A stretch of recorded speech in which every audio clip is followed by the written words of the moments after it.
നമ്മളൊക്കെ വലിയ നബി സ്നേഹികളാണ്, നമ്മളൊക്കെ വലിയ മീലാദുൻ നബിന്റെ ആളുകളാണെന്നൊക്കെ പറഞ്ഞ് ആഘോഷിച്ച് നാട്ടിലൂടെ നടക്കുന്നവരെ, നിങ്ങൾക്ക് ചുണയുണ്ടെങ്കിൽ ധൈര്യമുണ്ടെങ്കിൽ പറയൂ, എത്ര സ്വഹാബിമാരുടെ പേരറിയാം, എത്ര സ്വഹാബിമാരുടെ ജീവിതത്തിന്റെ ചരിത്രത്തിന്റെ ഗുണപാഠങ്ങൾ അറിയാം. അതുകൊണ്ടാണ് നബി തങ്ങളെ സ്നേഹിച്ച സ്വഹാബിമാരുടെ കൂട്ടത്തിലെ ത്വൽഹത്ത് ഇബ്നു ഉബൈദില്ലാഹ് റളിയല്ലാഹു അൻഹു ജീവനേക്കാൾ സ്നേഹിച്ച ചരിത്രമുണ്ട്. ഉഹുദ് യുദ്ധത്തിൽ പങ്കെടുത്ത മഹാനാണവർ.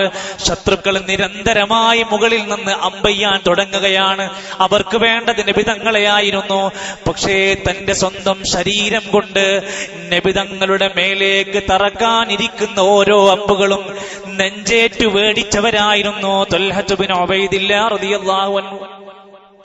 നമ്മുടെ ശരീരത്തിൽ നമ്മുടെ പ്രവാചകന്റെ പേര് പറഞ്ഞ് എന്തെങ്കിലും പറ്റിയിട്ടുണ്ടോ? ഇല്ല. ജീവൻ കൊടുക്കുകയാണ്. 70ഓളം അമ്പുകളാണ് പ്രിയപ്പെട്ടവരെ ത്വൽഹത്ത് റളിയല്ലാഹു അൻഹുവിന്റെ പച്ച ശരീരത്തിൽ കണ്ടത്. ആർക്കു വേണ്ടിയാ? തന്റെ നേതാവിന്റെ മേൽ രക്തം വീഴാൻ പാടില്ല. എന്നെക്കാൾ, എന്റെ പ്രിയപ്പെട്ട കുടുംബത്തെക്കാൾ, എന്റെ മാതാപിതാക്കൾ, എനിക്ക് ഏറ്റവും പ്രിയപ്പെട്ടത് എന്റെ നേതാവ് റസൂൽ കരീം സല്ലല്ലാഹു അലൈഹി വസല്ലമ തങ്ങളാണ്. എന്നിട്ട് പറയാണ്, ഒരു ദിവസം യുദ്ധമെല്ലാം കഴിഞ്ഞ് പിന്നീട് സ്വഹാബത്തിനോട് പറഞ്ഞു കൊടുക്കുകയാണ്, മൻ സറഹു അൻ യൻളുറ ഇലാ ഷഹീദിൻ യംശി അലാ വജ്ഹിൽ അർള്. സാധാരണഗതിയിൽ ഒരു മനുഷ്യനെ ഷഹീദെന്ന് വിളിക്കാൻ അയാൾ യുദ്ധത്തിൽ മരിക്കണം. എന്നാൽ ഇതാ നിങ്ങൾ കണ്ടോളൂ, നിങ്ങൾക്കാർക്കെങ്കിലും നടന്നുകൊണ്ട് പോകുന്ന ഒരു ഷഹീദിനെ കാണാൻ മോഹമുണ്ടോ? എങ്കിൽ നിങ്ങൾ നോക്കിക്കോളൂ, നോക്കിക്കോ, ത്വൽഹത്ത് ഇബ്നു ഉബൈദില്ലാഹ് ജീവിച്ചിരിപ്പുണ്ട്, പക്ഷേ നടന്നു പോകുന്ന ഒരു ഷഹീദാണെന്ന് റസൂൽ കരീം സല്ലല്ലാഹു അലൈഹി വസല്ലമ തങ്ങൾ പഠിപ്പിച്ചത്. ജീവിതത്തിൽ സ്നേഹം എന്താണെന്ന് ശരിക്കവർ കാണിച്ചു കൊടുക്കുകയാണ്. അത് കഴിഞ്ഞ് വേണമെങ്കിൽ നമുക്കൊന്നുകൂടെ ചേർത്ത് വെക്കാം, ബിലാൽ ഇബ്നു റവാഹ് റളിയല്ലാഹു അൻഹു. ഇതൊന്നും പഠിക്കാതെ നമ്മളൊക്കെ മുസ്ലിമാണ്, നമ്മളൊക്കെ ഇതിന്റെ വലിയ നേതാവാണെന്ന് പറയുന്നതിൽ അർത്ഥമില്ല എന്നാണ്. ഇതൊന്നും ഒരു മാസത്തിൽ, ഒരു കൊല്ലത്തിൽ ഒരിക്കൽ പറയേണ്ട ചരിത്രങ്ങളല്ല. സാന്ദർഭികമായി ഓർമ്മപ്പെടുത്തട്ടെ, ബിലാൽ ഇബ്നു റവാഹ് റളിയല്ലാഹു അൻഹു ഒരു കറുത്ത മനുഷ്യനായി, ഒരു കാലഘട്ടത്തിൽ ഒരു അടിമയായി കുത്തും മടിയും ചവിട്ടുമേറ്റ് ഒരു നീചമായ അവസ്ഥയിലേക്ക് കടന്നുപോയ വളരെ കരയേണ്ടുന്ന ചരിത്രമായ ബിലാൽ റളിയല്ലാഹു അൻഹുവിന്റെ ചരിത്രം അറിയാം. ഇസ്ലാമിലേക്ക് അങ്ങ് വരികയാണ്, ഇസ്ലാം സ്വീകരിക്കുകയാണ്, അല്ലാഹു അഹദെന്ന് ധീരയോദ്ധ പ്രഖ്യാപിക്കുകയാണ്. ശരീരത്തിലെമ്പാടും മുറിവുകൾ ഏൽക്കുമ്പോഴും ഒരുപാട് മർദ്ദനങ്ങൾ ഏൽക്കുമ്പോഴും ദീനിനെ വിട്ടൊഴിയാൻ തയ്യാറായില്ല, മതത്തിനെ മാറ്റാൻ തയ്യാറായില്ല, പ്രവാചകനെ ധിക്കരിക്കാൻ തയ്യാറായില്ല. ഒരുപാട് മർദ്ദനങ്ങൾ സഹിച്ചതാ ഇസ്ലാം സ്വീകരിച്ചു. അവസാനം നബി സല്ലല്ലാഹു അലൈഹി വസല്ലമന്റെ മുഅദ്ദിനായി സുന്ദരമായ ബാങ്കുലി ശബ്ദം കൊണ്ട് ഇസ്ലാമിന് നേതൃത്വം കൊടുത്തു. ബാങ്ക് കൊണ്ട്, സുന്ദരമായ ശബ്ദം കൊണ്ടെന്ന് ഇസ്ലാമിനെ പ്രതിനിധീകരിച്ചു. ആ ബിലാൽ റളിയല്ലാഹു അൻഹു നബി തങ്ങളുടെ വഫാത്തങ്ങ് കഴിഞ്ഞു. വഫാത്തങ്ങ് കഴിഞ്ഞപ്പോ മദീന അതാ ശാന്തമാവുകയാണ്. ആ പള്ളിയിൽ ഇരുന്ന് ബാങ്ക് വിളിക്കാൻ എനിക്ക് കഴിയുന്നില്ലെന്ന് പറഞ്ഞു. എന്തേ? നേതാവ് ജീവിച്ചിരിപ്പില്ലാത്ത ഈ നാട്ടിൽ എന്റെ ശബ്ദം ഉയരാൻ എനിക്ക് കഴിയുന്നില്ല. അബൂബക്കർ സിദ്ദീഖ് റളിയല്ലാഹു അൻഹുവിനോട് സമ്മതം വാങ്ങി, ഞാൻ മദീനയിൽ നിന്ന് പോവാണ്, ഞാൻ ഇനി മദീനയിൽ നിൽക്കണില്ല, എനിക്കിവിടെ നിൽക്കാൻ കഴിയില്ല. എന്റെ നേതാവില്ലാത്ത, എന്റെ മുത്ത് ഹബീബ് സല്ലല്ലാഹു അലൈഹി വസല്ലം അല്ലാത്ത മദീനയിൽ ഞാൻ ഇനി എനിക്ക് നിൽക്കാൻ കഴിയുന്നില്ലെന്ന് പറഞ്ഞവിടുന്ന് അബൂബക്കർ റളിയല്ലാഹു അൻഹുവിന്റെ സമ്മതപ്രകാരം നാട് വിടുകയാണ്. കാലങ്ങൾ കുറച്ചുകൂടെ കഴിഞ്ഞു. പിന്നീട് ബാങ്ക് വിളിക്കാൻ കഴിഞ്ഞില്ല. പക്ഷെ ഉമർ റളിയല്ലാഹു അൻഹുവിന്റെ കാലത്ത് വീണ്ടും കൊതിയായി ജനങ്ങളൊക്കെ പറയാൻ തുടങ്ങി, ആ ബിലാലിന്റെ സുന്ദരമായ ശബ്ദമൊന്ന് കേൾക്കാൻ വല്ല വകുപ്പുമുണ്ടോ? ഉമർ റളിയല്ലാഹു അൻഹുവിന്റെ കാലത്ത് തിരിച്ചു വിളിച്ചു, വീണ്ടും മദീന പള്ളിയിലേക്ക് വരാൻ പറഞ്ഞു. നിങ്ങളുടെ ബാങ്കൊന്ന് കേൾക്കാൻ വേണ്ടിയാണെന്ന് പറഞ്ഞ് ബാങ്ക് കൊടുപ്പിച്ചു. പക്ഷേ ആദ്യത്തെ വാചകങ്ങളൊക്കെ അങ്ങനെ പറഞ്ഞവസാനം അഷ്ഹദു അന്ന മുഹമ്മദർ റസൂലുള്ളാഹ്, ഈ പേരുച്ചരിക്കുന്ന നാമങ്ങ് പറയാൻ തുടങ്ങിയപ്പോഴത്തേക്ക് വിതുമ്പാൻ തുടങ്ങി. വാക്കുകൾ പൂർത്തിയാക്കാൻ കഴിയുന്നില്ല. എന്താണ് അവർ ചെയ്തത്? ഒരു നേതാവിനെ ഇത്രമാത്രം മകമഴിഞ്ഞ് സ്നേഹിച്ചു അവർ. ചുരുങ്ങിയ കൊല്ലം കൊണ്ട് മാത്രം ജീവിച്ചവർ പോലും എത്രയെത്ര സംഭവങ്ങൾ നമുക്ക് പറയാം. ധീരനായ അലി ഇബ്നു അബീ ത്വാലിബ് റളിയല്ലാഹു അൻഹു നബിന്റെ മരുമകനായിരുന്നു. 4ാമത്തെ ഖലീഫയാണ്. സ്വർഗാവകാശികളുടെ പേര് രേഖപ്പെടുത്തിയതിൽ പെട്ടതാണല്ലോ. അലി റളിയല്ലാഹു അൻഹുവിനോട് ജനങ്ങൾ വന്ന് ചോദിക്കുകയാണ്, നിങ്ങളൊക്കെ നബിനെ എങ്ങനെയാ സ്നേഹിച്ചിരുന്നത്? ഞാൻ ഈ ശബ്ദം കേൾക്കുന്ന എല്ലാവരോടും പറയാണ്, നബിനെ സ്നേഹിക്കണില്ല എന്നോ സ്നേഹിക്കാൻ പാടില്ല എന്നോ ഒരൊറ്റ മനുഷ്യൻ ഇവിടെ പറയുന്നില്ല. കൃത്യമായി സംസാരം ശ്രദ്ധിക്കുക. പ്രവാചകനെ സ്നേഹിക്കണമെന്ന് 100 വട്ടം പറയും. അലി ഇബ്നു അബീ ത്വാലിബ് റളിയല്ലാഹു അൻഹുവിനോട് ചോദിക്കുകയാണ്, നിങ്ങൾ എങ്ങനെയാ സ്നേഹിച്ചിരുന്നത്? ഫഖാൽ, അലി റളിയല്ലാഹു അൻഹു പറഞ്ഞു, കാന വല്ലാഹി അഹബ്ബു ഇലൈനാ മിൻ അംവാലിനാ, ഞങ്ങൾക്ക് ഞങ്ങളുടെ വിലമതിപ്പുള്ള സമ്പത്തിനേക്കാൾ സ്നേഹം നബിനോടായിരുന്നു. നമുക്ക് നമ്മുടെ കച്ചവടത്തിന്റെ 5 മിനിറ്റ് ജമാഅത്തിന് ഒഴിവാക്കാൻ കഴിയുന്നില്ല. നമുക്ക് നമ്മുടെ ജുമാക്ക് ഒരു 10 മിനിറ്റ്, ബാങ്കിന് 10 മിനിറ്റ് മുമ്പ് എത്താൻ കഴിയുന്നില്ല. എന്നിട്ട് നമ്മൾ പറയുന്നത് എന്താണെന്നറിയോ? ഞങ്ങൾ സിന്ദാബാദിന്റെ ആൾക്കാരാണ്, ഞങ്ങള് മീലാദുൻ നബിന്റെ ആളുകളാണ്, ഞങ്ങള് നബിനെ സ്നേഹിക്കുന്നവരാണ്. എന്ത് സ്നേഹമാണ് നമുക്ക് പറയാനുള്ളത്? ജീവിതത്തിലേക്ക് എടുത്തു വെക്കണം. നമ്മൾ നമ്മളെ പറ്റി പരിശോധിക്കണം. അലി റളിയല്ലാഹു പറയാൻ, ഞങ്ങളുടെ സമ്പത്തിനേക്കാൾ വലുത് ഞങ്ങൾക്ക് നേതാവായിരുന്നു. ഔലാദിനാ, ഞങ്ങളുടെ പ്രിയപ്പെട്ട മക്കളെക്കാൾ ഞങ്ങൾക്ക് വലുത് റസൂൽ കരീം സല്ലല്ലാഹു അലൈഹി വസല്ലം ആയിരുന്നു. വാബായിനാ, ഞങ്ങളുടെ പിതാക്കന്മാരെക്കാളും, ഉമ്മഹാത്തിനാ, ഞങ്ങളുടെ ഉമ്മമാരെക്കാളും, വമിനൽ മാഇൽ ബാരിദി അലല്ലമഇ, ദാഹിച്ച് വലഞ്ഞ് ഞങ്ങൾ കേറി വരുമ്പോ കിട്ടുന്ന തണുത്ത വെള്ളത്തെക്കാളും ഞങ്ങൾക്കിഷ്ടം ഞങ്ങളുടെ റസൂൽ സല്ലല്ലാഹു അലൈഹി വസല്ലമനോടായിരുന്നു. തൊക്കെ വിലപ്പെട്ടതാണ്, പക്ഷെ അതിനേക്കാൾ ഏറെ സ്ഥാനം ജീവിതത്തിന്റെ എല്ലാ മേഖലയിലും ഉണ്ടായിരുന്നു. ആ സ്നേഹത്തിന്റെ ഭാഗത്തേക്കാണ് നമ്മൾ വരേണ്ടത്. പക്ഷേ സുഹൃത്തുക്കളെ, ഇതൊക്കെ സഹാബിമാരുടെ ചരിത്രം പറയുമ്പോൾ നമ്മൾ മനസ്സിലാക്കണം, അവരുടെ കൂടെ നബി തങ്ങൾ ജീവിച്ചിരിപ്പുള്ള കാലായിരുന്നു. അന്നവർക്ക് ഇങ്ങനെയൊക്കെ ചെയ്യാൻ അവസരം ഉണ്ടായിരുന്നു. ഇന്ന് ഞാനും നിങ്ങൾ ഇവിടെ ജീവിക്കുമ്പോൾ നമുക്കിടയിൽ ആ നേതാവില്ലല്ലോ. അപ്പൊ നമ്മൾ എങ്ങനെയാ സ്നേഹിക്കേണ്ടത്? സഹോദരന്മാരെ, ഉലമാക്കന്മാർ ഇത് രേഖപ്പെടുത്തി പറഞ്ഞ് പഠിപ്പിച്ചിട്ടുണ്ട്. പ്രവാചക സ്നേഹത്തിന്റെ യഥാർത്ഥ രൂപം എന്ന് പറഞ്ഞാൽ നബിനെ ശരിക്കൊന്ന് വിശ്വസിക്കലാണ്. നല്ല നബിയിലൊരു പൂർണ്ണമായ വിശ്വാസം വേണം. ഇന്നമൽ മുഅ്മിനൂന അല്ലദീന ആമനൂ ബില്ലാഹി വറസൂലിഹി, തീർച്ചയായും സത്യവിശ്വാസികൾ എന്ന് പറഞ്ഞാൽ അള്ളാഹുവിലും റസൂലിലും ശരിക്ക് വിശ്വസിച്ചവരാണ്. അല്ലാഹ് പോരാ, റസൂലിലും വിശ്വസിച്ചവരാണ്. സുമ്മലം യർതാബു, പിന്നെ സംശയിക്കാത്തവരാണ്.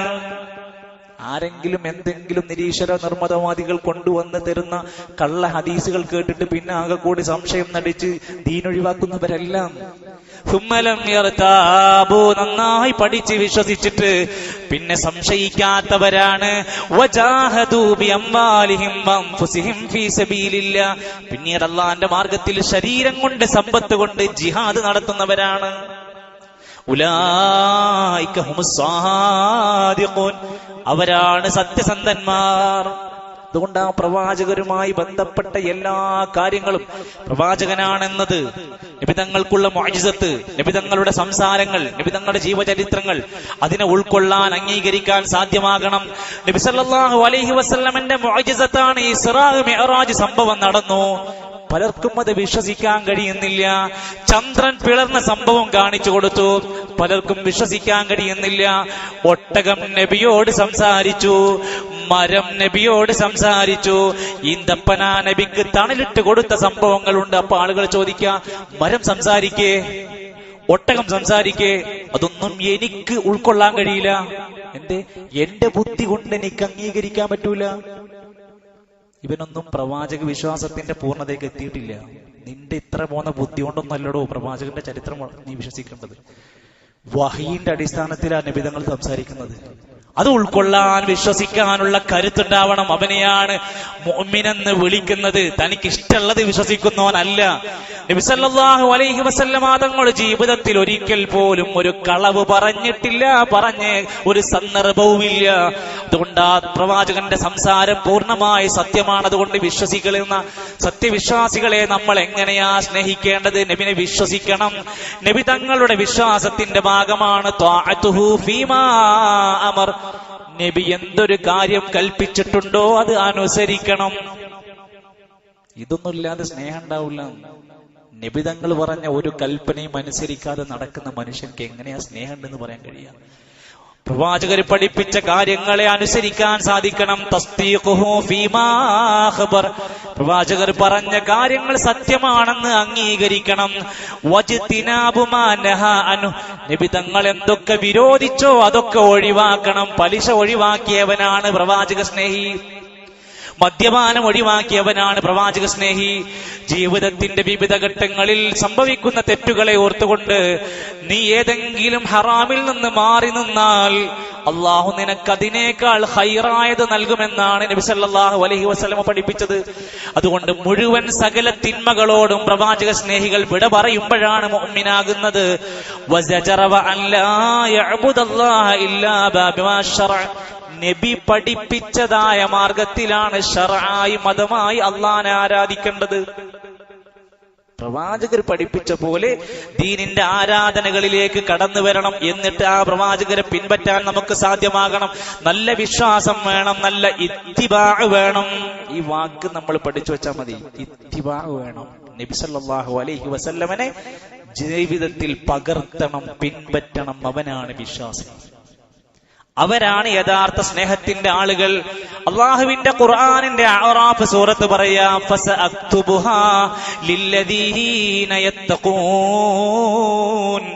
അള്ളാഹു അവന്റെ കാരുണ്യം രേഖപ്പെടുത്തുന്നുണ്ട്. അള്ളാഹുവിന്റെ കാരുണ്യം നേടിയെടുക്കാൻ പറ്റുന്നവരാണ് യത്തഖൂന, തഖ്വ പാലിക്കുന്നവർ. വയുതൂന സകാത്ത്, സകാത്ത് കൊടുക്കുന്ന ആളുകൾക്ക്. വല്ലദീനഹും ബിആയാതിനാ യുഅ്മിനൂൻ, അല്ലാഹുവിന്റെ ദൃഷ്ടാന്തങ്ങളിൽ അടിയുറച്ച് വിശ്വസിക്കുന്നവർക്ക് അല്ലാഹുവിന്റെ റഹ്മത്തുണ്ട്. പിന്നെ ആർക്കാ? അല്ലദീന യത്തബിഊന റസൂലൻ നബിയ്യൽ ഉമ്മിയ, നിരക്ഷരനായ റസൂലായ നബിയായ പ്രവാചകരെ ശരിക്ക് പിൻപറ്റുന്ന ആളുകൾക്ക് അള്ളാഹുവിന്റെ കാരുണ്യമുണ്ട്. ആ പ്രവാചകനെ പിൻപറ്റൽ വലിയ കാര്യമാണ്. എന്താ പിൻപറ്റുക? അതുപോലെ അനുസരിച്ച് ആ മാതൃകയുണ്ടാക്കുക. നമുക്ക് അള്ളാഹിനെ സ്നേഹിക്കണോ? ഖുൽ ഇൻ കുൻതും തുഹിബ്ബൂനല്ലാഹ്, നിങ്ങൾക്ക് അള്ളാഹുവിനോട് ഇഷ്ടമുണ്ടെങ്കിൽ, നിങ്ങൾ അള്ളാഹിനെ സ്നേഹിക്കുന്നുവെങ്കിൽ എന്താ? ഫത്തബിഊനി, നിങ്ങൾ എന്നെ പിൻപറ്റണം. അതേതാ പറഞ്ഞത്? ആ നന്മകളും തിന്മകളുടെയും വിഷയത്തിൽ ഇസ്ലാം പഠിപ്പിച്ച, പ്രവാചകർ പഠിപ്പിച്ച മാർഗത്തിലെ പിൻപറ്റാൻ സാധിക്കണം. യുഹിബ്ബുകുമുല്ലാഹ്, എങ്കിൽ അള്ളാഹു നിങ്ങളെ സ്നേഹിക്കും. അള്ളാഹ് നമ്മളെ സ്നേഹിക്കാനുള്ള നിബന്ധന, നിങ്ങൾ അള്ളാഹുവിനെ സ്നേഹിക്കുന്നുവെങ്കിലൊക്കെ പ്രവാചകരെ ഇത്തിബാ ചെയ്യണം. അതൊരു നല്ലൊരു വാക്കാണ്. എന്തുകൊണ്ടാ? നമ്മൾ ഒരാളെ സ്നേഹിക്കുന്നുവെങ്കിൽ ആ മനുഷ്യൻ പറയുന്ന ഏതൊരു കാര്യമാണെങ്കിലും നമ്മൾ അനുസരിച്ചു കൊണ്ടാണ് സ്നേഹിക്കുക. ഒരു മനുഷ്യൻ പറയണ മുഴുവൻ കാര്യങ്ങളും എതിർത്ത് സംസാരിച്ച് ചെയ്യാതെ മാറി നിന്നിട്ട് ഒരാൾ പറയണം എനിക്ക് അയാളോട് ഭയങ്കര സ്നേഹമാണെന്ന് പറഞ്ഞാൽ നമ്മൾ പറയും നീ പറയുന്നത് നുണയാണ്. ഇമാം ഷാഫിഈ റഹ്മത്തുള്ളാഹി അലൈഹി പറഞ്ഞ വാക്കുകൾ ചേർത്ത് വെച്ചോ. ലൗ കാന ഹുബ്ബുക സാദിഖൻ ലഅതഅതഹു ഇന്നൽ മുഹിബ്ബ ലിമൻ യുഹിബ്ബു മുതീഉ. ലൗ കാന ഹുബ്ബുക സാദിഖൻ, നീ ആത്മാർത്ഥമായി സ്നേഹിക്കുന്ന ഒരാളാണെങ്കിൽ ലഅതഅതഹു, ആ നബി പറഞ്ഞതൊക്കെ നീ അനുസരിക്കും. ഇന്നൽ മുഹിബ്ബ ലിമൻ യുഹിബ്ബു മുതീഉ, ഇഷ്ടപ്പെടുന്നവൻ ആരെയാണോ ഇഷ്ടപ്പെടുന്നത് അയാളെ അനുസരിക്കുന്നവനായിരിക്കും. നബിതങ്ങൾ താടി വെക്കാൻ പറഞ്ഞു, താടി വെക്കുന്നവനോ സ്നേഹിക്കണം. നബിതങ്ങൾ പള്ളിയിൽ ജമാഅത്തിന് വരാൻ പറഞ്ഞു, പോകുന്നവൻ നബിനെ സ്നേഹിക്കുകയാണ്. ദിക്റുകളും സലാത്തുകളും അടക്കമുള്ള ഓരോ നന്മകൾ എണ്ണി പറഞ്ഞു. ഭാര്യയോട് ഭർത്താവിനോട് മാന്യമായി പെരുമാറാൻ പഠിപ്പിച്ചു. കളവ് പറയരുതെന്ന് പറഞ്ഞു. ഏഷണി പരദൂഷണങ്ങൾ ഒഴിവാക്കണമെന്ന് പറഞ്ഞു. ഇങ്ങനെ ആ നബി പറഞ്ഞ കൽപ്പന അനുസരിക്കുന്നതോടെ നമ്മൾ നബിനെ സ്നേഹിക്കുന്ന ആളായി മാറി. എന്നാൽ ആ നബി സല്ലല്ലാഹു അലൈഹി വസല്ലമ തങ്ങളെ പഠിപ്പിച്ച കാര്യങ്ങളെ അതൊന്നും ഒഴിയാതെ ജീവിതത്തിലേക്ക് കൊണ്ടുവന്നുകൊണ്ട് സുന്നത്തായ മാർഗം നമ്മൾ മുറുകെ പിടിക്കലാണ് യഥാർത്ഥ സ്നേഹം. വമൻ അഹബ്ബ സുന്നത്തി, ആര് എന്റെ സുന്നത്തുകളെ സ്നേഹിക്കുന്നുവോ അവൻ എന്നെ സ്നേഹിക്കുകയാണ്. നബിന്റെ സുന്നത്തുകളോട് ഭയങ്കര പുച്ഛവും നീരസും വെറുപ്പും സുന്നത്തനുസരിച്ച് ജീവിക്കുന്നവനെ മുഴുവൻ പരിഹസിച്ച് നടക്കുക. എന്നിട്ടും ഒരാൾ പറയാണ് ഞങ്ങൾ പ്രവാചക സ്നേഹി എന്ന് പറഞ്ഞാലോ അംഗീകരിക്കില്ല. എന്തുകൊണ്ടാ? വമൻ അഹബ്ബനി കാന മഈ ഫിൽ ജന്ന. എന്റെ സുന്നത്തിനെ സ്നേഹിച്ച് എന്നെ സ്നേഹിക്കുന്നവരായാൽ അവർ എന്റെ കൂടെ സ്വർഗത്തിലാണ്. നേരെ തിരിച്ചു മനസ്സിലാക്കിക്കോ. ഫമൻ റഗിബ അൻ സുന്നതി, എന്റെ സുന്നത്തിനെതിരായിട്ട് ആരെങ്കിലും നീങ്ങിയാൽ ഫലൈസ മിന്നി, അവൻ എന്നിൽപ്പെട്ടവനല്ല. നബി പഠിപ്പിച്ച സുന്നത്തിനെതിരെ ജീവിച്ചിട്ട് ഞാൻ നബി സ്നേഹിയാണെന്ന് പറയുന്നവർ ആലോചിച്ചോ. നബി പഠിപ്പിക്കാത്ത ചര്യകളും ആചാരങ്ങളും കൊണ്ടുവന്നാൽ അത് സ്നേഹമാകും. ഒരൊറ്റ ഉദാഹരണം എന്നത് മതി. ഈ ഒരു മാസത്തേക്ക് നിറക്കാനുള്ളത് ഒറ്റ സംഭവം മാത്രം പറയാ. ഓരോ വർഷങ്ങളും കടന്നു വരുമ്പോ എന്തെല്ലാം പ്രചരണങ്ങളാണ്. ഇസ്ലാമിലില്ലാത്ത 2 പെരുന്നാൾ എന്ന ആഘോഷത്തിന് പുറമെ 3ാമതൊരു ആഘോഷമുണ്ടാക്കി. ഈ ആഘോഷമുണ്ടാക്കിയിട്ട് അതിന് നബിദിനാഘോഷത്തിന്റെ പേര് പറഞ്ഞു കൊണ്ടു നടക്കുകയാണ്. സഹോദരങ്ങളെ, പഠിക്കാൻ ആഗ്രഹിക്കുന്നുണ്ടോ? ഈ ചരിത്രം പഠിച്ചോ. ഇത് ആര് തുടങ്ങിയതാണ്? അവിടേക്കാ നമ്മൾ പോണ്ടത്. നിസ്കാരം എവിടുന്ന് തുടങ്ങിയത്? 14 നൂറ്റാണ്ട് മുമ്പ്. സ്വലാത്ത് എവിടുന്ന് തുടങ്ങിയത്? 14 നൂറ്റാണ്ട് മുമ്പ്. മീലാദുൻ നബി, നബിദിനാഘോഷം എവിടുന്ന് തുടങ്ങിയതാ? മഹാനായ പണ്ഡിതൻ ഇമാം തഖിയുദ്ദീനുൽ മഖ്രിസി റഹിമഹുല്ലാഹ് പറയുന്നു, ഇത് ഷിയാക്കൾ ആരംഭിച്ചതാണ്. ഏത് ഷിയാക്കൾ? ഷിയാക്കളിലെ ഗുലാത്തുകളായ അതിരുവിട്ട ചിന്താഗതിക്കാരായ ഫാത്തിമിയാക്കളും ഉബൈദിയാക്കളും ആരംഭിച്ചതാണ്. എന്തിനാണ് അവരത് തുടങ്ങിയത്? അവർ ആഘോഷിക്കുന്നവരാണ് ആമൽ ജദീദ്. പുതിയ ഹിജ്റ വർഷം വരുമ്പോ അന്ന് ന്യൂ ഇയർ ആഘോഷം അവർക്കുണ്ട്. ഷിയാക്കളിൽ ഫാത്തിമിയാക്കൾക്ക് മുഹറം 10 അന്ന് ആഘോഷമുണ്ട്. നമുക്കൊക്കെ നോമ്പുള്ളൂ, അവർക്ക് ആഘോഷമാണ്. വമൗലിദുൻ നബി, നബിന്റെ മീലാദ് അവർ ആഘോഷിക്കുന്നു. വമൗലിദു അലി വഹസൻ വഹുസൈൻ വഫാത്തിമ റളിയല്ലാഹു അൻഹാ. അലിയാർ തങ്ങളെ, ഹസൻ, ഹുസൈൻ തുടങ്ങി ഫാത്തിമ റളിയല്ലാഹു അൻഹ വരെയുള്ള ആളുകളുടെ ഒക്കെ മീലാദ് ആഘോഷിക്കുന്നവരാണ് ഇവർ. അവരാണ് ചരിത്രത്തിൽ ഇതാദ്യം തുടക്കം കുറിച്ചത്. മനസ്സിലാക്കിക്കോ. നബി തങ്ങളല്ല, സ്വഹാബത്തല്ല, മദ്ഹബിന്റെ ഇമാമിങ്ങളല്ല. ഇനി പോട്ടെ, ഷിയാക്കളെ നമുക്ക് മാറ്റിവെക്കാം. അഹ്ലുസുന്ന എന്ന് ബാക്കിയുള്ളവരെയാണല്ലോ വിളിക്കുക. അവരിൽ ആരാ ഇത് തുടക്കം കുറിച്ചത്?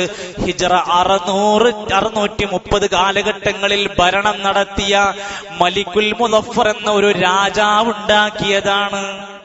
സഹോദരങ്ങളെ, ഹിജ്റ 600 എന്ന് പറഞ്ഞ നബിതങ്ങളുടെ മരണം കഴിഞ്ഞ് 600 വർഷം കഴിഞ്ഞിട്ട്. അപ്പോ ആദ്യ കാലഘട്ടത്തിലെ സ്വഹാബത്ത് എവിടെ? താബിഈങ്ങൾക്കുണ്ടോ? താബിഈങ്ങൾക്കുണ്ടോ? ഇല്ല. ഇയാൾ ആരാണ്? ഇത് നമ്മൾ പറഞ്ഞതല്ല, ഇവരുടെ തന്നെ ഗ്രന്ഥങ്ങളിൽ കാണാം. മൗലിദ് കഴിക്കൽ മുമ്പ് പതിവില്ലാത്തതാ, അത് ഹിജ്റ 300 ശേഷം വന്നതാ. മലിക്കുൽ മുദഫർ ധീരനാമൊരു രാജനാ, മൗലൂദ് കഴിക്കാൻ ഏറ്റവും പ്രിയമുള്ളനാ. ഒരു രാജാവ് മലിക്കുൽ മുദഫർ എന്ന ഭരണാധികാരി ഉണ്ടാക്കിയതാണ്. ഇതിന് ദീനിന്റെ ഒരു അസുലുമില്ല, ഒരു മദ്ഹബിന്റെ കിതാബിലുമില്ല. സഹോദരങ്ങളെ, പണ്ഡിതന്മാർ രേഖപ്പെടുത്ത ഇമാം സഖാവി റഹിമഹുല്ലാഹ് പറയാ, മുൻകാലത്തുള്ള സഹാബത്തിനും സലഫുകൾക്കും ഇത് പരിചയമില്ല. ഇമാം ഫാഖഹാനി പറയാ, ഇതൊക്കെ പിൽക്കാലത്ത് അഖാലൂന, ചില തീറ്റക്കൊതിയന്മാരും ഷഹവാത്തുകളെ, ദേഹേച്ഛകളെ പിൻപറ്റുന്ന സ്വാർത്ഥന്മാരും ഒക്കെ ഉണ്ടാക്കിയതാണ്. ദീനുമായി ഇതിന് ബന്ധമില്ലെന്ന് എത്ര കൃത്യമാണ്. എന്നിട്ട് ഓരോരുത്തർ തന്നിഷ്ടങ്ങൾക്കനുസരിച്ച് വളച്ചൊടിക്കുക. ഇതുപോലെ പ്രവാചകൻ സല്ലല്ലാഹു അലൈഹി വസല്ലമയുടെ ജീവിത ചരിത്രത്തിലെ ഒരു വാളുമായി ബന്ധപ്പെട്ട ചരിത്രം എടുത്ത് തങ്ങൾക്ക് അനുകൂലമാക്കി ഈ നാട്ടിൽ പ്രശ്നങ്ങൾ ഉണ്ടാക്കാൻ വേണ്ടി ചരിത്രത്തെ വളച്ചൊടിച്ചതുപോലെ പിൽക്കാലത്ത് ഇതേപോലെ പുരോഹിതന്മാർ ആ നബി സല്ലല്ലാഹു അലൈഹി വസല്ലമയുടെ കാലഘട്ടത്തിലില്ലാത്ത നബി തങ്ങൾ മാതൃക കാണിക്കാത്തത് കൊണ്ടുവന്നിട്ട് ഭാരത് ജോഡോ യാത്രയിൽ രാഹുൽ ഗാന്ധി വന്നപ്പോൾ കോൺഗ്രസ്സുകാരൊക്കെ സന്തോഷിച്ചില്ലേ? ഇത് ഞങ്ങളുടെ നേതാവ് വന്ന മാസാണ്, അതുകൊണ്ട് ഞങ്ങൾ സന്തോഷിക്കുമെന്ന് പറയുന്ന ഈ പമ്പര വിഡ്ഢികളോട് ദീനൊന്ന് പഠിക്കണേ എന്നും മാത്രമേ പറയാൻ പറ്റൂ. വേറൊന്നും നമുക്ക് സംസാരിക്കാനില്ല, തർക്കിക്കാനില്ല. നിങ്ങൾ ഇതിന്റെ ദീനിയായ മാനദണ്ഡം ഒന്ന് പാലിക്കണേ. ഇതുമായി ബന്ധപ്പെട്ട കാര്യങ്ങൾ അല്പം വിശദീകരിക്കേണ്ടതുണ്ട്. ഇൻഷാ അല്ലാഹ് നമുക്ക് പഠിക്കണം. അല്ലാഹു സുബ്ഹാനഹു വ തആല ദീനറിഞ്ഞുകൊണ്ട് പ്രവാചകനെ യഥാർത്ഥ രൂപത്തിൽ ജീവിതത്തിൽ പിൻപറ്റി സ്നേഹിക്കുക. ആത്മാർത്ഥമായി നമ്മുടെ ജീവിതത്തിൽ, ശരീരത്തിൽ, നമ്മുടെ സമ്പത്തിൽ, നമ്മുടെ ജോലിയിൽ, വീട്ടിൽ, കുടുംബത്തിൽ, ദാമ്പത്യ ജീവിതത്തിൽ പ്രവാചക മാതൃക പിൻപറ്റി ശരിയായ മുത്തഖീങ്ങളായി ജീവിക്കാൻ നാം ആത്മാർത്ഥമായി ശ്രമിക്കുക. അള്ളാഹു അനുഗ്രഹിക്കുമാറാകട്ടെ. പരലോകത്ത് സ്വർഗത്തിന്റെ വാതിൽ ആദ്യമായി പൊട്ടുന്ന, മുട്ടി തുറക്കുന്ന നബിതങ്ങൾ പോലും രോഗം കൊണ്ട് പ്രയാസപ്പെട്ടതായി നമ്മൾ മനസ്സിലാക്കണം. തലവേദന ആരംഭിച്ചു, മരണകാരണമായ രോഗത്തിന്റെ ഒരു തുടക്കമായിരുന്നു. അങ്ങനെ രോഗം വന്ന് വിഷമങ്ങളും പ്രയാസങ്ങളും ഒക്കെ ആയിക്കൊണ്ട് 11 ദിവസം നബി സല്ലല്ലാഹു അലൈഹി വസല്ലമ തങ്ങൾ അവിടുത്തെ ജമാഅത്ത് നമസ്കാരത്തിന് നേതൃത്വം നൽകി. നിസ്കരിക്കാൻ പോയി എന്നല്ല പറഞ്ഞു, നിസ്കാരത്തിന് നേതൃത്വം നൽകാൻ രോഗം കൊണ്ട്, വിഷമം കൊണ്ട് അനുഭവിക്കുമ്പോ പോലും പോവുകയാണ്. എന്തെങ്കിലുമൊക്കെ ചെറിയ ചെറിയ കാരണങ്ങളുടെ പേര് പറഞ്ഞ് ജമാഅത്ത് നമസ്കാരത്തിൽ മൈൻഡ് ചെയ്യാത്തവര്, ആ നമസ്കാരത്തിന്റെ പ്രത്യേകത ഉൾക്കൊള്ളാത്തവരൊക്കെ മനസ്സിലാക്കാം. ആയിഷ റളിയല്ലാഹു അൻഹയുടെ വീട്ടിൽ താമസിക്കണം, അവിടെ കഴിയണമെന്ന് നബി തങ്ങൾക്ക് ഈ രോഗാവസ്ഥയിൽ ആഗ്രഹം തോന്നി. ഓരോ ദിവസവും ചോദിക്കും, ആയിഷ ബീവിന്റെ വീട്ടിൽ എന്റെ അവസരം എന്നാണ്. അങ്ങനെ അവസരം ഒത്തുവന്ന സമയത്ത് എല്ലാവരോടും തന്റെ താല്പര്യം ആവശ്യപ്പെട്ടു. ഫദ്ൽ ഇബ്നു അബ്ബാസ് റളിയല്ലാഹു അൻഹുവിന്റെയും അലി ഇബ്നു അബീ ത്വാലിബ് റളിയല്ലാഹു അൻഹുവിന്റെ 2 സ്വഹാബിമാരുടെ തോളിൽ കൈയിട്ടുകൊണ്ട് കാലുകൾ നിലത്തുകൂടെ വലിച്ചിഴച്ച് ആയിഷ ബീവിന്റെ വീട്ടിലേക്ക് കൊണ്ടുപോയി ആക്കിക്കൊടുക്കുകയാണ്. ആലോചിക്കണം, നടക്കാൻ കഴിയാത്ത അത്രയും പ്രയാസം അനുഭവിക്കും. ആ നേതാവിന്റെ ആ ദിവസങ്ങൾ ശക്തമായ വേദനയായിട്ട് തലയിൽ ഒരു കെട്ട് തുണി കൊണ്ട് കെട്ടിവെച്ചിരിക്കുകയാണ്. അവശത കാരണം കൊണ്ട് 2 കാലും നിലത്തങ്ങ് വലിച്ചഴച്ചുകൊണ്ടാ പോകുന്നത്. നേരെ ആയിഷ ബീവിന്റെ വീട്ടിലേക്ക് എത്തി. ഖുത്ബ കേൾക്കുന്ന, ശബ്ദം കേൾക്കുന്ന സഹോദരിമാർ, ഭാവിയിൽ ഇത് കേൾക്കാൻ പോകുന്നവർ നോക്കൂ നിങ്ങൾ, തന്റെ ഭർത്താവ് രോഗവുമായി വീട്ടിലേക്ക് വന്നു എന്നറിഞ്ഞപ്പോ നമ്മളൊക്കെ മനസ്സിലേക്ക് ആദ്യം കയറി വരിക കുറെ ഇംഗ്ലീഷ് ഗുളികകളുടെ പേരായിരിക്കും. അല്ലെങ്കിൽ നമ്മൾ അടുത്ത ആൾ പറയും ഇന്ന ആയുർവേദം കാണിക്കുക, അല്ലെങ്കിൽ ഇന്ന ഹോമിയോ, അല്ലെങ്കിൽ യുനാനി, അല്ലെങ്കിൽ അക്യുപഞ്ചർ, എന്തെങ്കിലുമൊക്കെ പറയും. അല്ലെങ്കിൽ നമ്മുടെ മനസ്സിലേക്ക് ഏറ്റവും സൂപ്പർ സ്പെഷ്യാലിറ്റി വലിയ വലിയ ഹോസ്പിറ്റലുകൾ നമ്മുടെ മനസ്സിലേക്ക് ഇങ്ങനെ ഓടി വരും. ആയിഷ റളിയല്ലാഹു അൻഹന്റെ അടുക്കലേക്ക് രോഗിയായി ഭർത്താവ് കയറി വന്നപ്പോ ആയിഷ ബീവിക്ക് ആദ്യം കിട്ടിയത് ഖുൽ ഹുവല്ലാഹു അഹദ്, ഖുൽ അഊദു ബിറബ്ബിൽ ഫലഖ്, ഖുൽ അഊദു ബിറബ്ബിൻ നാസ്. ഇതെത്ര പേര് ചികിത്സിച്ചിട്ടുണ്ട്? മറ്റൊന്നും വേണ്ടാന്നല്ലേ പറയണത്? മതപരമായ ചികിത്സ നമ്മളൊക്കെ ഒഴിവാക്കി വെച്ചിരിക്കുകയാണോ? ആയിഷ റളിയല്ലാഹു അൻഹ നബി തങ്ങളുടെ കൈകൊണ്ട് നബിക്ക് ഇങ്ങനെ ഓതിക്കൊടുത്ത് നബിന്റെ കൈകൊണ്ട് മേലാകെ തടവിക്കൊടുത്തു. ആ കൈയിന്റെ ബറക്കത്ത് ആയിഷ ഹബീബിന്റെ കൈയിനില്ലല്ലോ. അങ്ങനെ തടവിക്കൊടുത്ത് രോഗത്തിന്റെ ചികിത്സ.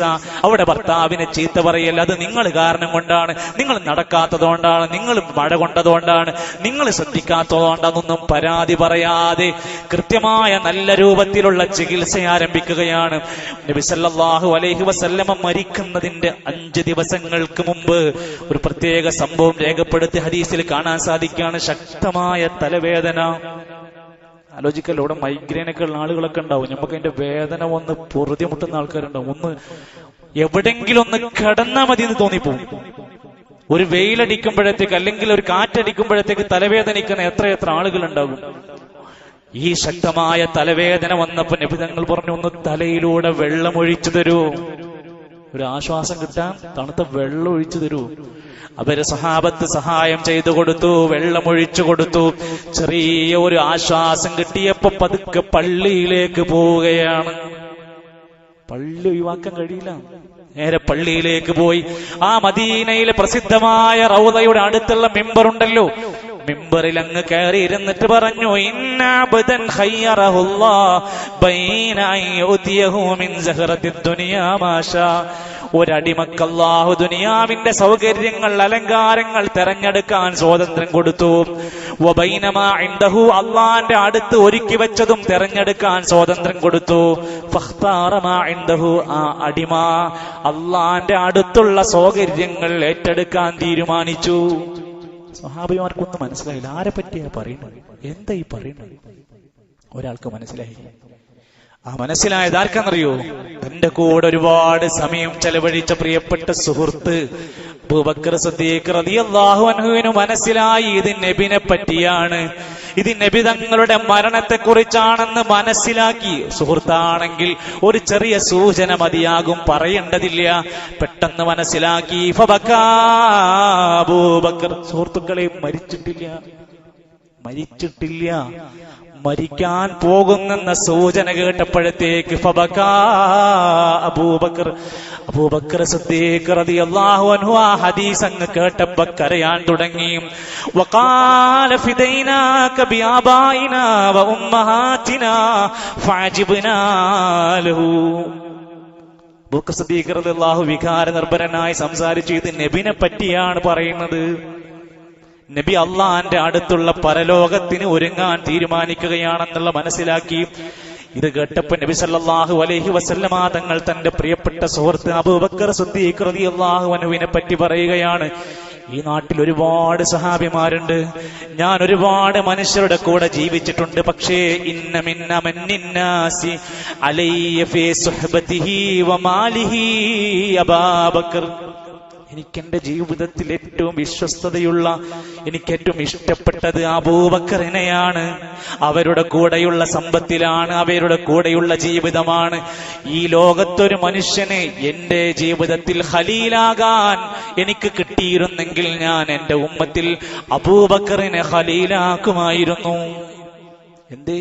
നബി സല്ലല്ലാഹു അലൈഹി വസല്ലമ പറഞ്ഞത് വിശ്വസിച്ച് എല്ലാ ഘട്ടങ്ങളിലും താങ്ങും തണലുമായി കൂടെ നിന്ന ആ അബൂബക്കർ സിദ്ദീഖ് റളിയല്ലാഹു അൻഹുവിനെ വേണ്ടുന്ന ഒരു ശ്രദ്ധ കൊടുത്ത സ്വഹാബത്തിനോട് അബൂബക്കർ റളിയല്ലാഹു അൻഹുവിനോടുള്ള അംഗീകാരത്തിന്റെ സൂചനയായി മരിക്കുന്നതിന്റെ തൊട്ട് 5 ദിവസങ്ങൾക്ക് മുമ്പ് ഉപദേശിക്കുകയാണ്.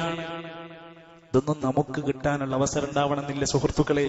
അതൊക്കെ പറയാനുള്ളതൊക്കെ നേരത്തെ കൂട്ടി പറയണമെന്നാ ഹദീസുകളിൽ കാണാൻ സാധിക്കും. നിങ്ങൾക്ക് നിങ്ങളുടെ കുടുംബത്തോട്, മക്കളോട് വസിയത്തുകളായി എന്തെങ്കിലും പറയാനുണ്ടെങ്കിൽ അത് കിടക്കുന്നതിന് മുമ്പ് നിങ്ങൾ എഴുതി വെക്കണം എന്നാണ്. നേരം പുലരുമ്പോ നമ്മൾ ഉണ്ടെന്ന് പറയാൻ കഴിയില്ലല്ലോ. നബി സല്ലല്ലാഹു അലൈഹി വസല്ലം ഉപദേശം കൊടുക്കുകയാണ്. അഖ്വഫു മാ ഖാഫു അലൈക്കും മാ യുഖ്രിജുല്ലാഹു ലക്കും മിൻ സഹറത്തിദ് ദുനിയാ. എന്റെ ഉമ്മത്തിൽ എനിക്ക് ഏറ്റവും പേടി തോന്നുന്ന കാര്യം, നിങ്ങൾക്ക് ദുനിയാവിന്റെ എല്ലാ സഹറത്തുകളും നിങ്ങൾക്ക് പുറത്താകുമോ? നിങ്ങൾക്ക് ദുനിയാവിലെ എല്ലാ ബറക്കാത്തുകളും നിങ്ങൾക്ക് നഷ്ടപ്പെടുമോന്നാണ് ഞാൻ പേടിക്കുന്നത്. ഒരുപാട് സമ്പത്തുണ്ടായിട്ട് ബറക്കാത്തുല്ലാതെ പോകുമോ എന്ന് എനിക്ക് പേടിയാണ്. അടുത്ത ഉപദേശം കേൾക്കണം, മരിക്കുന്നതിന്റെ മുമ്പുള്ള ഉപദേശമാണ്. ലഅനതുല്ലാഹി അലൽ യഹൂദി വന്നസാറാ. യഹൂദികളെ നസാറാക്കളെ അല്ലാഹ് ശപിച്ചിരിക്കുന്നു. എന്തേ കാരണം? ഇത്തഖദൂ ഖുബൂറ അംബിയാഇഹിം മസാജിദാ. ഈ ഒരു ഹദീസെങ്കിലും നമ്മുടെ നാട്ടിലെ മുഴുവൻ പള്ളിക്കാരും ശ്രദ്ധിച്ചിട്ടുണ്ടെങ്കിൽ പിന്നെ ഒരു ജാറത്തിന്റെ വരുമാനം എടുക്കാൻ കഴിയുമോ? പിന്നെ ഒരു ആണ്ട് ഉറൂസിന് വകുപ്പുണ്ടോ? ലഅനതുല്ലാഹി അലൽ യഹൂദി വന്നസാറാ. ഒരു നേതാവിനോട് അല്പം സ്നേഹം ഉണ്ടെങ്കിൽ മരിക്കുന്നതിന്റെ കുറച്ച് ദിവസം മുമ്പ് പറഞ്ഞ ഒരു ഉപദേശമെങ്കിലും സ്വീകരിച്ചൂടെ? ഇത്തഖദൂ ഖുബൂറ അംബിയാഇഹിം മസാജിദ. അവർക്ക് ശാപം കിട്ടാനുള്ള കാരണം അവർ അമ്പിയാക്കന്മാരുടെ ഖബറുകളെ ആരാധനാ കേന്ദ്രങ്ങളാക്കി മാറ്റി. നിങ്ങളത് ചെയ്യരുത്. അതൊരു സൂചനയാണ്. ഞാൻ മരിച്ചാലും അങ്ങനെ ഉണ്ടാകാൻ പാടില്ല എന്നുള്ളതിന്റെ അടയാളമാണ്. പിന്നെ നബി തങ്ങൾ അടുത്ത ഉപദേശം കൊടുത്തു. അല്ലാഹുമ്മ ലാ തജ്അൽ ഖബരീ വതനൻ യുഅബദ്. അല്ലാഹുവിനോടൊരു പ്രാർത്ഥനയാണ്. അല്ലാഹ്, ഞാൻ മരിച്ചാൽ എന്റെ ഖബറിനെ ഒരു ആരാധിക്കപ്പെടുന്ന വിഗ്രഹമാക്കി മാറ്റരുത്. ഖബർ എങ്ങനെ വിഗ്രഹാവുന്നു? അതിനെ ആരാധിക്കാൻ തുടങ്ങിയാൽ വിഗ്രഹത്തിന്റെ സ്ഥാനത്തായി. അങ്ങനെയാകരുത്. ഇങ്ങനെ നബി സല്ലല്ലാഹു അലൈഹി വസല്ലമ എന്തൊക്കെ വിലപ്പെട്ട ഉപദേശം നൽകി. നബി തങ്ങൾ ഒരിക്കൽ പറഞ്ഞു, ലാ തതുറൂനി, നിങ്ങൾ എന്നെ അമിതമായി പ്രശംസിക്കല്ലേ. കമാ തറത്തിൻ നസാറാ ഈസ ഇബ്നു മറിയം. ഈസ ഇബ്നു മറിയം അലൈഹിസ്സലാമിനെ അവിടുത്തെ ജനങ്ങൾ അതാ പ്രശംസിച്ച് വാനോളം പുകഴ്ത്തി ദൈവപുത്രനാക്കി അവതരിപ്പിച്ച പോലെ നിങ്ങൾ എന്റെ പേരിൽ അമിതമായ പ്രശംസയുണ്ടാകരുതേ. ഇത് പറഞ്ഞ ആ കൽപ്പന നമ്മൾ പാലിക്കേണ്ടതിന് അതിനു പകരം നമ്മൾ പാടി പറഞ്ഞ് പ്രശംസിച്ച് തുടങ്ങി എവിടെ എത്തിയെന്നാൽ മദ്ഹ് പറഞ്ഞ് പ്രശംസിക്കുന്നതിന് പകരം നബിനെ അപമാനിക്കുന്ന വാക്കുകളാണ് പാടിക്കൊണ്ടിരിക്കുന്നത്. ഇന്നും നാളേക്ക് ഞങ്ങാടിയിലൂടെ മൈക്ക് വെച്ച് നമ്മൾ കേൾക്കുന്ന വാക്കുകൾ നിങ്ങൾ അർത്ഥം വെച്ച് പഠിക്കണം. അർത്ഥം വെച്ച് നിങ്ങൾ ഗൂഗിൾ ട്രാൻസ്ലേഷൻ എടുത്തിട്ടൊന്ന് വെറുതെ നിങ്ങൾ സ്വയം പഠിച്ചോ. എന്നെ മറ്റൊരാൾ പറ്റിച്ചു തോന്നണ്ടല്ലോ. ആ പറയുന്ന വാക്കിതാണ്, യാ റബ്ബി സ്വല്ലി അലൻ നബി മുഹമ്മദി മുൻജിൽ ഖലായികി മിൻ ജഹന്നമ ഫീ ഗദി. എന്റെ നബി തങ്ങളുടെ പേരിൽ സ്വലാത്തുണ്ടാവട്ടെ. ശരി, നല്ല കാര്യമാണ്. പിന്നെ മുൻജിൽ ഖലായികി മിൻ ജഹന്നമ ഫീ ഗദി, നാളെ പരലോകത്തുനിന്ന് നരകത്തിൽ നിന്ന് ഞങ്ങളെ രക്ഷിക്കുന്ന നബിയേ. നമ്മളെല്ലാരും നരകത്തുനിന്ന് രക്ഷ കിട്ടാൻ വേണ്ടിയിട്ട് പ്രാർത്ഥിക്കല് അല്ലാഹുമ്മ അജിർനി മിനന്നാർ, അല്ലാഹ് ഞങ്ങളെ നരകത്തുനിന്ന് രക്ഷിക്കണം. ഈ വാക്കെന്താ? നരകത്തുനിന്ന് ഞങ്ങളെ രക്ഷിക്കുന്ന നബിയെ. ഇത് പ്രശംസയാണോ അപമാനിക്കലാണോ? അത് കഴിഞ്ഞാൽ കാണാം, സല്ലി റബ്ബൽ ആലമീന അലാ സയ്യിദിൽ കൗനൈനി വസ്സുറുജി ഇന്ന ബൈതൻ അൻത സാകിനുഹു ലൈസ മുഹ്താജൻ ഇലസ്സുറുജി. കേൾക്കുമ്പോ നല്ല അറബി വാക്കുകളായതുകൊണ്ട് നമുക്ക് ഭയങ്കര രസം തോന്നും. അത് കഴിഞ്ഞിട്ട് അൻത മുൻജീനാ മിനൽ ഹറഖി മിൻ ലഹീബിൻ നാരി വൽ അജജി, നിങ്ങളാണ് നബിയെ ഞങ്ങളെ ആളിക്കത്തുന്ന നരകത്തിന്റെ തീജ്വാലയിൽ നിന്ന് രക്ഷിക്കുന്നത്. ഫാത്തിമ ബിനോട് എന്താ പറഞ്ഞേ? ഫാത്തിമ, നീ നിന്റെ തടിനെ നരകത്തുനിന്ന് രക്ഷിക്കണട്ടോ, എനിക്ക് പറ്റൂല. ഇവിടെ എന്താ പറഞ്ഞത്? നിങ്ങൾ രക്ഷിക്കും. ദംബുനാ മാഹി യംനഉനാ മിൻ ദുറൂഫിദ്ദംഇ വൽ അജജി. അതുകൊണ്ട് ഞങ്ങളുടെ കണ്ണുനീർ ഉറ്റി വീഴാൻ സാധ്യതയുള്ള ആ കാര്യത്തിൽ നിന്ന് ഞങ്ങളൊക്കെ രക്ഷിക്കണം, ഞങ്ങളുടെ പാപങ്ങളൊക്കെ പുറത്തു തരണം നബി. അശറക്കൽ ബദർ മൗജൂദ്, യാ നബി സലാം അലൈക്കും, യാ റസൂൽ സലാം അലൈക്കും. നല്ലതാ. യാ വലിയൽ ഹസനാതി യാ റഫീഅദ് ദറജാതി. അങ്ങനെ പറഞ്ഞിട്ട് തുടങ്ങിയിട്ട് ഇടയെ കൂടെ ഫിറ്റ് ചെയ്യാണ് ചെയ്യുക. കഫിറൻ അന്നീ ദുനൂബി വഗ്ഫിറൻ ലിസയ്യിആതി. നബിയേ, എന്റെ എല്ലാ ചെറുതും വലുതുമായ എല്ലാ പാപങ്ങളും നിങ്ങൾ പുറത്തു തരണം. നിങ്ങൾ ആരാ? അൻത ഗഫാറുൽ ഖതായ വദ്ദുനൂബിൽ മുബിഖാതി. നിങ്ങൾ ഗഫാറാണ്. അള്ളാന്റെ പേരാണ് ഗഫാർ, അള്ളാന്റെ പേരാണ് ഗഫൂർ. ഇതൊക്കെ നബിക്ക് ഇട്ടുകൊടുത്തു. അൻത ഗഫാറുൽ ഖതായ വദ്ദുനൂബിൽ മുബിഖാതി. ഇങ്ങനെ ചില ഉദാഹരണങ്ങൾ പറഞ്ഞതാ. ഇതൊരിക്കലും പ്രശംസകളല്ല. നബി സല്ലല്ലാഹു അലൈഹി വസല്ലമനെ സ്നേഹിക്കുന്ന മനുഷ്യരാണെങ്കിൽ ഒരിക്കലും ആ ഉപദേശങ്ങളെ ചവിട്ടി മാറ്റാൻ കഴിയൂല. നബി സല്ലല്ലാഹു അലൈഹി വസല്ലമന്റെ വസിയത്തുകൾ ധാരാളമായി ഇവിടെ ഇന്ന് പുലർത്തേണ്ട, അത് ശരിയാക്കി പാലിക്കേണ്ടവരാണ് നമ്മളെങ്കിൽ ആ നബിന്റെ വിയോഗം പോലും ആഘോഷിക്കുന്ന അവസ്ഥയാണ്. അവർ ഒരിക്കലും നബിന്റെ വസിയത്തുകൾ അനുസരിക്കുന്നില്ല. മരിക്കുന്നതിന്റെ 4 ദിവസം മുമ്പ് ഒരു വ്യാഴാഴ്ച ദിവസം നബി തങ്ങൾ പ്രത്യേകമായി ചില ഉപദേശങ്ങളൊക്കെ കൊടുത്തു. ജസീറത്തുൽ അറബിനെ കുറിച്ച് പറഞ്ഞു, മുശ്രിക്കീങ്ങളെ കുറിച്ച് പറഞ്ഞു. പിന്നെ പറഞ്ഞു, നിങ്ങൾ ഒരിക്കലും നിസ്കാരത്തിന്റെ കാര്യത്തിൽ ഒഴിവ് വരുത്തരുത്. കല്യാണമാണ്, ടൂറാണ്, സൽക്കാരാണ്, ഇതൊന്നും നിസ്കാരം ഒഴിവാക്കാൻ കാരണമല്ല. നിങ്ങൾ ഏത് ഘട്ടത്തിലും നമസ്കാരം ഒഴിവാക്കരുതെന്ന ഉപദേശം കൊടുത്തു. നബി സല്ലല്ലാഹു അലൈഹി വസല്ലമ രോഗം മൂർച്ഛിച്ച ഘട്ടത്തിൽ വരെ 4 നേരം ജനങ്ങൾക്ക് ഇമാമായി നിൽക്കാൻ കഴിഞ്ഞു. ഇശാഇന്റെ സമയം എത്തിയപ്പോഴത്തേക്ക് നബിന്റെ ബോധം നഷ്ടപ്പെടുകയാണ്. ബോധം വന്നപ്പോഴും ചോദിക്കുന്നത്, അവർ നമസ്കരിച്ചോ? അസ്വല്ലന്നാസ്, അവർ നിസ്കരിച്ചോ എന്നാണ്. അവിടെ ആളുകൾ നിസ്കരിക്കണില്ലേ? അതിൽ വീഴ്ച വരുത്തരുതേ എന്ന് ബോധം തെളിഞ്ഞു വരുമ്പോഴും ചോദിക്കുകയാണ്. അങ്ങനെ ചിലപ്പം ബോധം വരുമ്പോ പറയുന്നുണ്ട്, എനിക്ക് ലേശം വെള്ളം സൗകര്യമാക്കി കാട്ടി എന്റെ തലയിലൂടെ ഒന്ന് വെള്ളം ഒഴിച്ചു തരാൻ വേണ്ടിയിട്ട് അങ്ങനെയൊക്കെ ആവശ്യപ്പെട്ടു. അങ്ങനെ ബോധം തെളിഞ്ഞു വരുമ്പോഴൊക്കെ നമസ്കാരത്തിന്റെ കാര്യം ഇടക്കിടക്ക് ചോദിക്കുകയാണ്. നബി, അവര് നിങ്ങൾ വരും എന്ന പ്രതീക്ഷയിൽ, നിങ്ങൾ ഇമാമ് നിൽക്കുമെന്ന പ്രതീക്ഷയിൽ കാത്തിരിക്കുകയാണ്. എത്താൻ കഴിഞ്ഞില്ല. അപ്പോഴാണ് നബി സല്ലല്ലാഹു അലൈഹി വസല്ലം അബൂബക്കറിനോട് ഇമാമ് നിൽക്കാൻ പറയേ. എന്നിട്ട് അവിടെ നമസ്കാരം ആരംഭിക്കാൻ പറഞ്ഞു. ഇങ്ങനെ അതൊക്കെ കൃത്യമായി രേഖപ്പെടുത്തപ്പെട്ട ചരിത്രം, ഓരോ ദിവസങ്ങളിൽ നടന്ന ചരിത്രമുണ്ട്.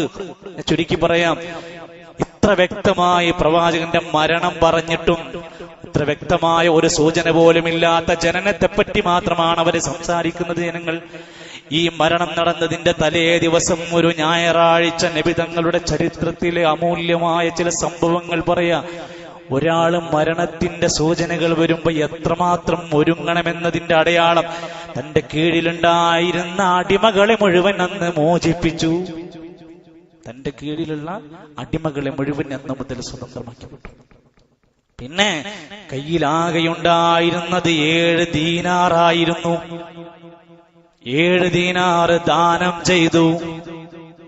വയ്യാതെ സുഖമില്ലാതെ കിടക്കണ, ഇനെന്ത് ദീനാർ? കയ്യിലുണ്ടായിരുന്ന ആകെയുള്ള സമ്പത്ത് അങ്ങ് ദാനം ചെയ്തു. കോടികൾ കയ്യിൽ പിടിച്ച് ലക്ഷങ്ങൾ എണ്ണി നോക്കി, അക്കൗണ്ടിലെ തന്റെ പണത്തിന്റെ സുഖമിങ്ങനെ നുകർന്നുകൊണ്ടിരിക്കുന്ന പ്രിയപ്പെട്ടവരെ, നമ്മുടെ നേതാവ് മരിക്കുന്നതിന്റെ മുമ്പ് ആകെ അവസാനമായി കയ്യിലുണ്ടായിരുന്ന 7 ദീനാറ് പോലും എങ്ങനെയെങ്കിലും ദാനം ചെയ്ത് പ്രതിഫലം വാരിക്കൂട്ടാൻ കൊതുക്കുകയാണ്. നമ്മളൊക്കെ എവിടെയെന്ന് ചിന്തിച്ചോളാം. എത്രയോ വാപ്പമാർ ഒരുപാട് സമ്പത്തുണ്ടാക്കി അവസാനം മരണശേഷം മക്കൾ കോടതിയിലാണ്. ഈ പണത്തിന്റെ പേരിൽ ഇന്ന് വരെ ഒരു ഇടപാടിൽ ഒരു കുടുംബ വിഷയത്തിൽ സംസാരിക്കേണ്ടി വന്നു. സമ്പത്തിന്റെ പേരിൽ അതൊന്ന് വീതിച്ചെടുക്കാൻ പോലും പറ്റാതെ, ഒന്ന് ഒപ്പിട്ട് കൊടുക്കാൻ പോലും തയ്യാറാവാതെ കുടുംബത്തിലെ ജ്യേഷ്ഠാനുജന്മാര് പെങ്ങളുമാര് വരെ തല്ലിലാണ് സമ്പത്തിന്റെ പേരിൽ. ഇവിടെയാണ് മാതൃകയായി പഠിപ്പിക്കുകയാണ്. കയ്യിലുണ്ടായിരുന്ന ഒരു വാളുണ്ടായിരുന്നു, ഒരുപാട് യുദ്ധങ്ങളിലൊക്കെ സഹായിച്ചത്, അതും എടുത്ത് ദാനം ചെയ്തു. വീട്ടിലെ കാര്യങ്ങൾ നടത്താൻ ആയിഷ ബീവിക്കൊന്ന് വിളക്കിലൊന്ന് എണ്ണ ഒഴിക്കാൻ പോലും ഇല്ലാത്തത് കൊണ്ട് കടം മേടിച്ചുകൊണ്ട് സഹായം ആവശ്യപ്പെട്ടത് എങ്ങം വരെ അയൽവാസിയിൽ നിന്നുണ്ടായി. അവസാന നിമിഷം പോലും നബി സല്ലല്ലാഹു അലൈഹി വസല്ലമ തങ്ങൾ ഇങ്ങനെയൊക്കെ ഘട്ടത്തിലും നമസ്കാരത്തിന്റെ ഗൗരവം ഇടക്കിടക്ക് ഓർമ്മപ്പെടുത്തി. അതാ തൊട്ട് റസൂൽ സല്ലല്ലാഹു അലൈഹി വസല്ലമന്റെ മരണം വരുന്ന ആ സമയം വരുന്ന രംഗത്ത് പറയുന്നുണ്ട്, എനിക്കെന്തോ എന്നറിയില്ല, പണ്ട് ഖൈബറിന്റെ പരിസരത്ത് വെച്ച് ആ പെണ്ണ് തന്ന ആ വിഷം പുരണ്ട ഭക്ഷണമില്ലേ ആയിഷ, അതിന്റെ വേദന ഞാൻ ഇപ്പോഴും അനുഭവിക്കുന്നുണ്ട്. ഒരു വിഷം കഴിച്ച ഭക്ഷണത്തിന്റെ അംശം, അതിന്റെ വേദന ഞാൻ ഇന്നും അനുഭവിക്കുന്നുണ്ട്. വേദന ഇങ്ങനെ കൂടി വരാൻ തുടങ്ങിയപ്പോ ഫാത്തിമ ബീവി വാപ്പാനെ കാണുകയാണ്. ഏതൊരു പെൺകുട്ടികൾക്കും തന്റെ മക്കൾ തന്നെ നിനക്ക് വാപ്പാനോടുള്ള വല്ലാത്തൊരു സ്നേഹമുണ്ടാകും. ഫാത്തിമ ബീവിക്കത് ഉണ്ട്. അവിടുന്ന് പറയാണ്, വാ കർബാബ, എന്റെ വാപ്പാക്ക് എന്ത് വിഷമമാണ്, എന്ത് വേദനയാണ്. നബി തന്റെ മകളെ സമാധാനിപ്പിക്കുകയാണ്. ലൈസ അലാ അബീക കർബുൻ ബഅദൽ യൗം, ഇന്ന് കഴിഞ്ഞാ നിങ്ങളുടെ വാപ്പാക്കിനി ഒരു പ്രയാസവും ഉണ്ടാകൂല. സമാധാനിപ്പിച്ചു കൊടുക്കുക. മറ്റൊരു രംഗം കാണാൻ സാധിക്കും. മരണസമയത്ത് ആയിഷ റളിയല്ലാഹു അൻഹയുടെ മടിയിൽ കിടന്നുകൊണ്ട് നബി സല്ലല്ലാഹു അലൈഹി വസല്ലമ മിസ്വാക്ക് കൊണ്ട് പല്ല് തേപ്പിച്ചു കൊടുത്ത് ആയിഷ ബീവി കടിച്ച് നല്ല മയപ്പെടുത്തിട്ട് നബിന്റെ വായിലേക്ക് വെച്ചു കൊടുത്തു. പ്രിയപ്പെട്ടവരെ, ഈ രംഗം പറയാണ്, തുവഫിയൻ നബി സല്ലല്ലാഹു അലൈഹി വസല്ലമ ഫീ ബൈത്തിഹി, നബി തങ്ങൾ മരിക്കുന്നത് എന്റെ വീട്ടിൽ വെച്ചായിരുന്നു. ഷബി പറയാ, എന്റെ വീട്ടിൽ വെച്ചാണ്. വഫീ നൗബതിഹി, എന്റെ അവസരത്തിലായിരുന്നു. വബൈന സഹരി വനഹരി, എന്റെ മടിത്തട്ടിൽ, എന്റെ വിരിമാറിൽ, എന്റെ കാലിൽ കിടന്നാണ് നബി തങ്ങൾ മരിച്ചത്. വജമഅ അല്ലാഹു ബൈന റീഖി വരീഖിഹി, എന്റെയും നബിന്റെയും മുഅ്മിനീരാണ് അവസാനമായി ചേർന്നത് ആ റാക്കിലൂടെ. സഹോദരങ്ങളെ, ഒരുപാട് കാലം ഭാര്യമാരുടെ കൂടെ ജീവിച്ചിട്ട് അവസാനം ആ ഭാര്യമാരുടെ തൃപ്തിയിലും സന്തോഷത്തിലും മരിക്കാൻ കഴിയാത്ത എത്രയെത്ര വാപ്പമാരുണ്ട്, ഭർത്താക്കന്മാരുണ്ട്. സമൂഹത്തിൽ വലിയ വലിയ വിപ്ലവകാരികൾ, ചിന്താ ഗവേഷകന്മാര്, വിദ്യാഭ്യാസ വിചക്ഷണന്മാര്, ഭാര്യയില്ല, മക്കളില്ല, കുടുംബങ്ങളില്ലാതെ അലയുന്ന എത്ര പേരെ കാണാൻ സാധിക്കുകയാണ്. നേതാവാകുന്ന നമ്മുടെ മുത്ത് റസൂൽ കരീം സല്ലല്ലാഹു അലൈഹി വസല്ലം മാതൃക പഠിപ്പിക്കുകയാണ്. ഭാര്യമാരുടെ സ്നേഹലാളനയിൽ, അവിടുത്തെ പരിചരണത്തിൽ, അവിടുത്തെ മടിത്തട്ടിൽ കിടന്നുകൊണ്ട് മരിക്കാൻ കഴിയുക ഒരു കുടുംബനാഥന് ലഭിക്കുന്ന വലിയ ഒരു ഭാഗ്യമായി അവിടെ കാണാൻ സാധിക്കുകയാണ്. അവസാന സമയത്തതാ വേദന ഇങ്ങനെ മൂർച്ഛിക്കാൻ തുടങ്ങിയപ്പോ നബിക്ക് മനസ്സിലായി. അവിടുന്ന് പറയാൻ തുടങ്ങി, ലാ ഇലാഹ ഇല്ലല്ലാഹ് ഇന്നലിൽ മൗതി സകറാത്ത്. സഹോദരങ്ങളെ, ഈ നേതാവ് പോലും പറഞ്ഞ വാക്ക് നോക്ക് നിങ്ങൾ. മരണത്തിന് വല്ലാത്ത വേദനയാണ്, കടിച്ചമർത്താൻ കഴിയാത്ത, ഗുളിക കൊണ്ട് മരുന്ന് കൊണ്ട് മാറ്റാൻ കഴിയാത്ത വല്ലാത്ത വേദന മരണത്തിനുണ്ടെന്നാണ് പറയുന്നത്. എന്നിട്ട് ഫിർറഫീഖിൽ അഅ്ലാ എന്ന് 3 തവണ കൈകൾ ഉയർത്തിയിട്ട് പറയുകയാണ്. അവിടെ വെച്ച് ആയിഷാ ബീവിന്റെ മടിയിൽ കിടന്നുകൊണ്ട് അവസാനത്തെ ശ്വാസവും നിലക്കുകയാണ്. ഈ രംഗമങ്ങ് കാണുന്നതോടുകൂടെ അബൂബക്കർ റളിയല്ലാഹു അൻഹു കരയാൻ തുടങ്ങി. ഉമർ ഇബ്നു ഖത്താബ് റളിയല്ലാഹു അൻഹു എല്ലാ ബോധവും നഷ്ടപ്പെട്ടവനെ പോലെയായി. അനസ് ഇബ്നു മാലിക് റളിയല്ലാഹു അൻഹു പറയാ, മദീനയാകെ ഇരുട്ടായ പോലെയായി. എല്ലാ വെളിച്ചമുണ്ടായിട്ടും അവിടുന്ന് കരയുകയാണ് ആളുകൾ. വല്ലാത്ത വിഷമത്തോടുകൂടെ അവരാ രംഗം ഓർമ്മിച്ചെടുക്കുകയാണ്. ഒരു ളുഹാ നമസ്കാരത്തിന്റെ, ഒരു ളുഹായുടെ സമയത്താണ് ഈ മരണം നടന്നിരിക്കുന്നത്. ആ ളുഹായുടെ സന്ദർഭത്തിൽ നബി സല്ലല്ലാഹു അലൈഹി വസല്ലമയുടെ മരണം നടക്കുകയാണ്. ആ മരണം നടന്ന സമയത്ത് ഇന്ന് നാട്ടിൽ നടന്നുകൊണ്ടിരിക്കുന്നത് എന്താണ്? ആ സമയത്ത് മുട്ടും പാട്ടുമൊക്കെയാണ്, ഘോഷയാത്രകളാണ്, വഴിതടയലുകളാണ്, മുട്ടായി വിതരണങ്ങളാണ്, പലതും നടക്കുകയാണ്. പ്രിയപ്പെട്ടവരെ, നബി തങ്ങൾ പറഞ്ഞു, വഴിയിൽ കിടക്കുന്ന ഉപദ്രവങ്ങൾ നീക്കം ചെയ്യലാണ് ഇസ്ലാമിലെ സുന്നത്ത്, വഴി തടയലല്ല, ബ്ലോക്ക് ഉണ്ടാക്കലല്ല ഇസ്ലാമിലെ സുന്നത്ത്. എന്ത് പേര് പറഞ്ഞാലും, അത് ഹർത്താലായാലും ബന്ധായാലും സമരമായാലും ഏത് സംഘടനയായാലും ഏത് പാർട്ടിയായാലും, ഇമാത്തത്തുൽ വഴിയിൽ നിന്ന് തടസ്സങ്ങൾ നീക്കണം. വഴി തടസ്സപ്പെടുത്തുക, വാഹനങ്ങൾക്ക് കല്ലെറിയുക, കടകൾ അടപ്പിക്കുക, വിദ്യാഭ്യാസ സ്ഥാപനങ്ങൾ പൂട്ടിക്കുക, അങ്ങനെ കോടിക്കണക്കിന് രൂപയുടെ നഷ്ടങ്ങൾ ഉണ്ടാക്കുന്ന ചെറിയ ചെറിയ പാർട്ടികൾ മുതൽ വലിയവർ വരെ ഏതൊക്കെ ആളുകളാണെങ്കിലും മുസ്ലിമായ മനുഷ്യനതിനെ പിന്തുണക്കാൻ കഴിയൂല. ഇത് നബി സല്ലല്ലാഹു അലൈഹി വസല്ലമ പഠിപ്പിച്ച വലിയൊരു അധ്യാപനമാണ്. ഇങ്ങനെ ഈ സന്ദർഭത്തിലൊക്കെ നമ്മൾ മനസ്സിലാക്കണം, എന്തൊരു മുസീബത്ത് നമുക്ക് ബാധിക്കുമ്പോഴും നമ്മൾ ആലോചിക്കണം. ഇദാ സാബ അഹദുകും മുസീബ, നിങ്ങൾക്ക് ആർക്കെങ്കിലും എന്തെങ്കിലും ഒരു മുസീബത്ത് ബാധിച്ചാൽ ഫൽയദ്കുർ മുസീബതഹു ബി, ഞാൻ കാരണം നിങ്ങൾക്കുണ്ടായ വിപത്തിനെ കുറിച്ച് അഥവാ നബിന്റെ മരണത്തെ കുറിച്ച് നിങ്ങൾ ആലോചിക്കണം. ഫഇന്നഹാ മിൻ അഅ്ളമിൽ മസായിബി, വിപത്തുകളിൽ, പ്രയാസങ്ങളിൽ, ദുരിതങ്ങളിൽ വെച്ചേറ്റവും വലിയ ദുരിതം നബി സല്ലല്ലാഹു അലൈഹി വസല്ലമയുടെ മരണമാണ്. ഖിയാമത്ത് നാളിന്റെ 10 അടയാളങ്ങളിൽ ഒന്ന് പറഞ്ഞിരിക്കുന്നത് വഫാത്തി, എന്റെ മരണമാണ്. അതുകൊണ്ട് അത് ആലോചിക്കുക, അതിൽ നിന്ന് പഠിക്കുക. ദീനിനെ നാട്ടിൽ നിന്ന് പഠിക്കാതിരിക്കുക.